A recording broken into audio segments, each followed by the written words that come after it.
हूं आपके साथ शाफनी पटनायक। भारत में देशभक्ति शब्द को बहुत सस्ता बना दिया गया है, या फिर यूं कहे कि एक एजेंडा बना दिया गया, जिसे देखो कर्म उल्टा करे लेकिन देशभक्ति का चोला पहने नाम कमा रहा है। यह कहना गलत नहीं होगा कि देशभक्ति शब्द को हर कोई अपने फायदे के लिए अपने अपने तरीके से इस्तेमाल करता है या फिर भुनाता है, फिर चाहे वो सीमेंट की कंपनी हो या फिर दूध की कंपनी, हर कहीं देश का नाम जोड़ दिया जाता है। लेकिन जब वाकई देशभक्ति दिखाने की बारी आती है तो सबसे पहले चुप कर बैठ जाते हैं। देशभक्ति ये शब्द सुनते ही सीना चौड़ा हो जाता है, तिरंगा आंखों के सामने लहराने लगता है और सरहद पर खड़े उस जवान की तस्वीर याद आ जाती है जो हमारे लिए अपनी जान दांव पर लगा देता है। लेकिन सवाल ये है कि क्या आज के भारत में देशभक्ति सिर्फ एक नारा बनकर रह गई है? क्या देशभक्ति अब ऐसा टूल बन गई है जिसे जब चाहे निकाल लो, जब चाहे इस्तेमाल कर लो और जब काम निकल जाए तो वापस अलमारी में रख दो? क्योंकि जब बात मुनाफे की आती है तो कुछ बड़ी संस्थाएं खेल को राजनीति से अलग रखती है, लेकिन जैसे ही सवाल उठने लगते हैं वही लोग तिरंगे की ओट लेकर देशभक्ति का कार्ड खेलने लगते हैं। और इसी दोहरे खेल के केंद्र में आज खड़ा है बीसीसीआई। इन सब में सबसे आगे है बीसीसीआई।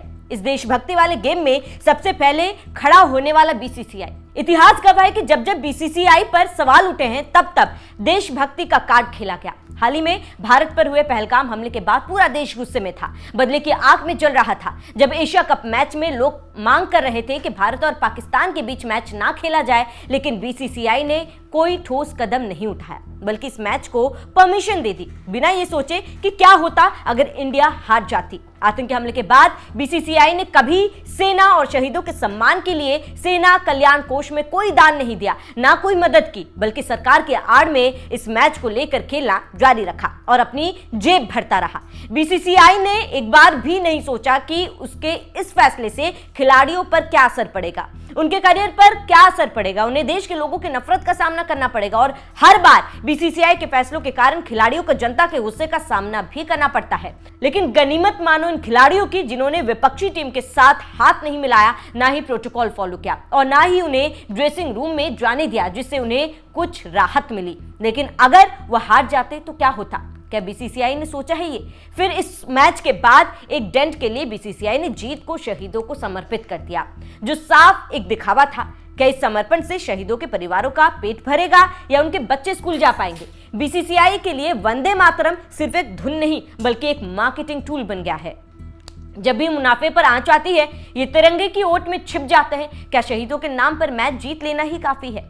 उन करोड़ों रुपयों का क्या जो ये संस्था एक ही मैच से कमाती है? क्या उन पैसों का एक छोटा हिस्सा भी उन परिवारों तक पहुंचता है जिन्होंने सरहद पर अपना सब कुछ खो दिया? देशभक्ति सीने में होती है, बैलेंस शीट में नहीं। लेकिन बीसीसीआई ने इसे एक ऐसा ब्रांड बना दिया है जिसे वो अपनी सहूलियत के हिसाब से बेचते हैं। जब मैच से पैसा कमाना हो तो खेल को राजनीति से अलग रखो, और जब वाहवाही लूटनी हो तो ये जीत शहीदों के नाम कर दो।